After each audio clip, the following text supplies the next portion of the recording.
नमस्कार दोस्तों, आपको आज मैं बताने जा रहा हूं दोस्तों कि प्लेटो की आलोचना, मुख्य रूप से प्लेटो की आलोचना, यहाँ से एग्जामों के अंदर बहुत सारे क्वेश्चन आते हैं दोस्तों।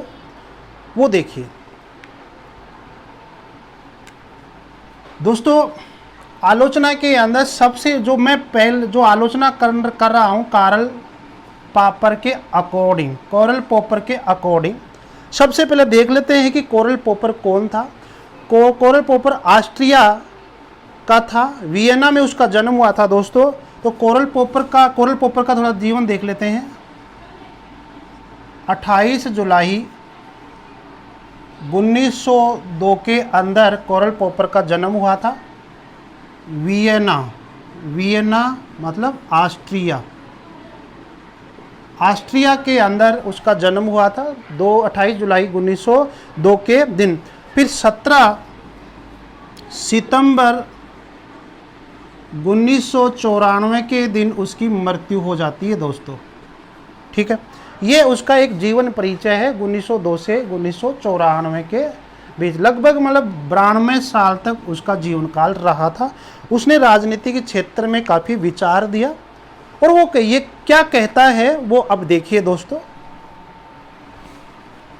आलोचना किस किस की करता है, सबसे पहले देखते हैं प्लेटो की। ध्यान दो दोस्तों, प्लेटो ने रिपब्लिक बुक लिखी। रिपब्लिक बुक के अंदर उसने आदर्शवाद के बारे में बोला कि आदर्शवाद क्या है, यानी कि आदर्शवादी विचार दिए। हम ये कह सकते हैं कि आदर्शवादी विचार दिया। और आदर्शवादी विचार के अंदर मुख्य रूप से आदर्श राज्य व आदर्श शासक अर्थात राजा, ठीक है, ये विचार दिए। तो आप ये दोस्तों बताओ कि क्या कि आदर्शवादी विचार के आधार पर, या वो कह रहा है कि प्लेटो की आदर्श राज्य होना चाहिए और आदर्श राज्य के अंदर आदर्श शासक होना चाहिए, क्या इस तरह से कल्पना करने के मात्र से क्या लोगों को स्वतंत्रता मिल सकती है? क्या लोगों को स्वतंत्रता, समानता मिल सकती है? या हम ये कह सकते हैं कि क्या लोगों को मौलिक अधिकार मिल सकते हैं?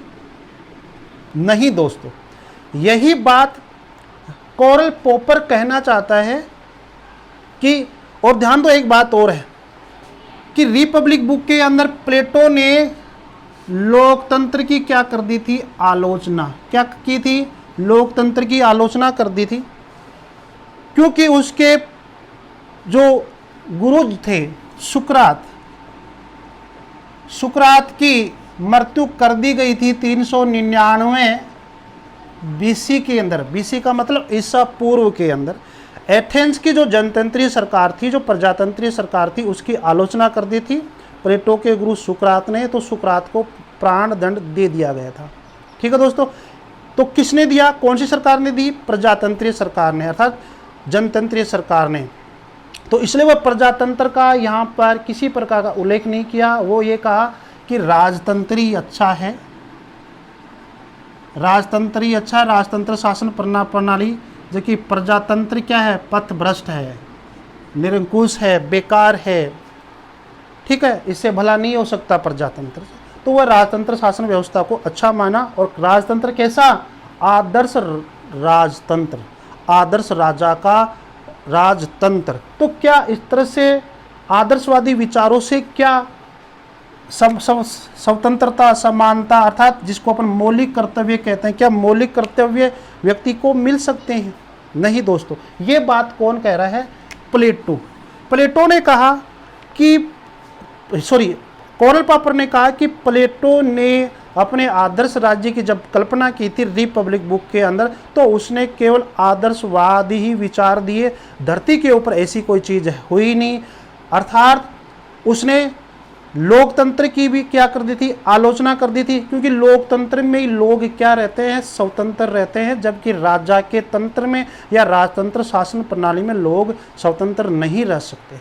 तो इसलिए वह कोरल पॉपर स्वतंत्रता पे बल दिया था कि जो प्लेटो ने जिस प्रकार से आदर्श राज्य की बात की थी, तो आदर्श राज्य के अंदर लोग स्वतंत्र नहीं रह सकते, लोग अपने मौलिक अधिकारों की मांग नहीं कर सकते।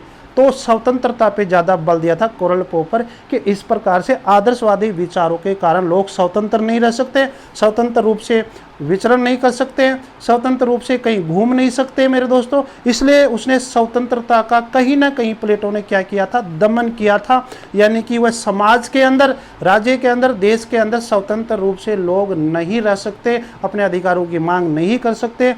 तो कहीं ना कहीं कोरल पॉपर के दिल दिमाग में चल रहा है कि लोगों की स्वतंत्रता का हनन हो रहा है। इसीलिए कोरल पॉपर जो है वो प्लेटो को मुक्त समाज का शत्रु कहता है। तो बात करते हैं कि वो उसने कौन सी बुक में मुक्त समाज का शत्रु बोला, the open society. The open society, the open society and its enemies, ठीक है मेरे दोस्तों, ये पुस्तक है the open society and its enemies. इसका हिंदी में है खुला समाज व उसके दुश्मन। खुला समाज व उसके दुश्मन, ये इसका हिंदी अर्थ है, दुश्मन। ये बुक 1945 के अंदर प्रकाशित होती है दोस्तों।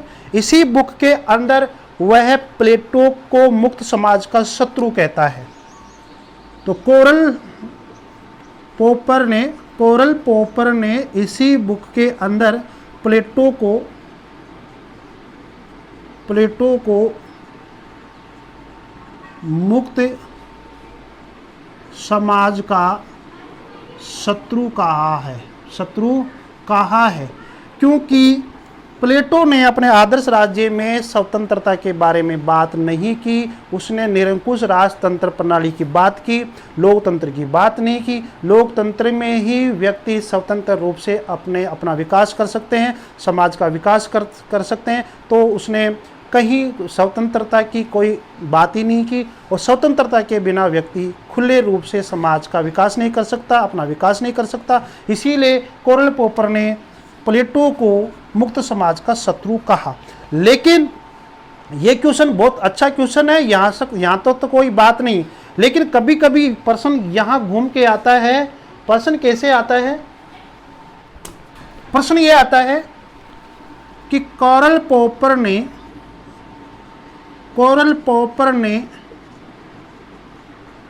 किन किन को या किस किस को मुक्त समाज का शत्रु कहा था, ये प्रश्न आता है। और ऑप्शन देखिए दोस्तों ऐसे आते हैं, पहले आएगा प्लेटो, फिर आएगा मार्क्स, और फिर आएगा गिरन। दूसरा ऑप्शन में आएगा कि प्लेटो, हीगल और मार्क्स। ठीक है दोस्त, यहां अपने को अलग करना पड़ेगा कि कोरल पॉपर ने किस किस को मुक्त समाज का शत्रु कहा, मुक्त समाज के रूप में उसकी आलोचना की दोस्तों। तो आपका आंसर आना चाहिए कि कोरल पॉपर ने 3 व्यक्तियों को मुक्त समाज का शत्रु माना था अपने विचारों के अंदर, अपने सिद्धांत के अंदर, प्लेटो और हीगल और मार्क्स। ये नहीं है दोस्तों। तो आप समझ गए होंगे कि कोरल पॉपर ने मुक्त समाज का शत्रु किसे किसे माना। तो याद रखना, मोटे मोटे अक्षरों में लिख रहा हूं दोस्तों। प्लेटो को माना मुक्त समाज का शत्रु, मार्क्स को माना यानी मार्क्सवादियों को माना, और हीगल को माना दोस्तों। किसको माना? हीगल को, ये याद रखना। तो प्लेटो, मार्क्स, हीगल, ये तीनों व्यक्ति कार्ल पॉपर की नजरों में क्या है, मुक्त समाज के शत्रु है। यदि कार्ल पॉपर ये कहना चाहता है कि इन तीनों व्यक्तियों के विचार यदि किसी देश में, किसी राज्य में लागू कर दिया जाए तो उस वहाँ रहने वाले लोगों को स्वतंत्रता नहीं मिल सकती है, वो स्वतंत्र रूप से अपना विकास नहीं कर सकते। इसीलिए इन लोगों को, इन विद्वानों को कार्ल पॉपर, प्लेटो और मार्क्स और हीगल को कार्ल पॉपर ने मुक्त समाज का शत्रु कहा था थोड़े से। ठीक है, एक दो आलोचना और देख लेते हैं कि मैक्सी ने प्लेटो को क्या कहा। स्क्रीनशॉट ले लीजिए दोस्तों एक बार।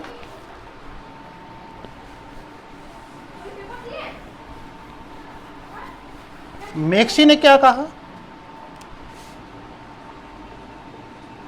मैक्सी ने क्या कहा था प्लेटो के बारे में दोस्तों, कि पहला कल्पना लोकनीय विचार कहा था। प्लेटो को पहला कल्पना लोकनीय विचारक, भाई कल्पना लोकनीय विचार को अपन आदर्शवादी भी तो कह सकते हैं, आदर्शवादी विचारक।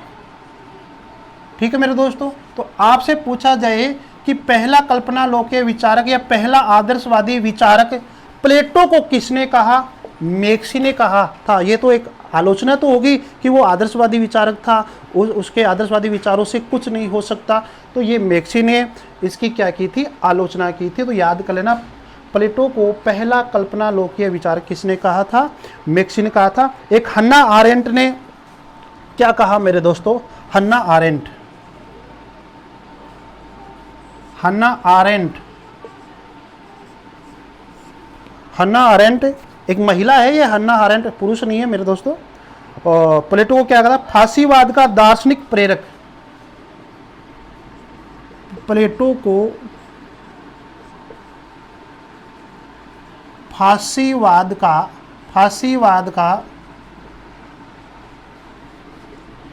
दार्शनिक, फांसीवाद का दार्शनिक प्रेरक, अर्थात फांसीवाद को आगे बढ़ाने, फांसीवाद की नींव रखने वाला, फांसीवाद की नींव रखने वाला क्या है, कौन है, प्लेटो है। ये बात कौन कह रहा है, हन्ना आरेंट कह रहा है। ठीक है दोस्तों, तो हन्ना आरेंट प्लेटो को फांसीवाद का दार्शनिक प्रेरक कहा कि कहीं ना कहीं प्लेटो ने जो फांसीवादी जो विचारधारा से संबंधित जो विचार दिए, उन्हीं के कारण आगे जाकर मुसोलिनी ने 1919 के अंदर जब द्वितीय विश्व युद्ध समाप्त हो गया था, तभी मुसोलिनी ने फांसीवादी विचारधारा को जन्म दिया था। तो जो फांसीवादी विचारधारा होती है वो होती है कि राज्य को ही सर्वे सर्वा मानना, अर्थात राज्य ही क्या है, उसमें जो शासन करने वाला जो व्यक्ति होता है, जो राजा होता है, जो सरकार होती है, वही क्या है, सर्वाधिकारवादी होती है, वही अधिनायकवाद होती है। ठीक है दोस्तों, तो ये मुसोलिनी का मान था। मुसोलिनी एक हिटलर, एक बहुत तानाशाही था, तो उसने जैसे राज्य के विचार दिया, उसने जैसी कल्पना की थी कि राज्य सर्वे सर्वा होगा, राज्य अधिनायकवाद के रूप में होगा, राज्य सर्वाधिकारवादी के रूप में होगा, तो वो कल्पना, इसी तरह की कल्पना क्या की थी, प्लेटो ने की थी दोस्तों। तो मुसोलिनी को तो क्या कहा जाता है, फांसीवादी विचारधारा का जनक कहा जाता है, लेकिन फांसीवादी विचारधारा या मुसोलिनी का अग्रसर या पथ प्रदर्शक किसे माना जाता है, प्लेटो को कहा जाता है। और इसी बात को लेकर हन्ना आरेंट ने प्लेटो को फांसीवाद का दार्शनिक प्रेरक माना जाता है कि कहीं न कहीं जो फांसीवादी जो विचारधारा आई है वो प्लेटो के विचारों से आई है। ये बात हन्ना आरेंट कहना चाहता है। तो दोस्तों ये कुछ आलोचनाएं थी जो एग्जाम के अकॉर्डिंग बहुत इंपॉर्टेंट है, वो मैंने आपको बता दी। वीडियो को लाइक शेयर सब्सक्राइब जरूर करते रहिए दोस्तों। धन्यवाद।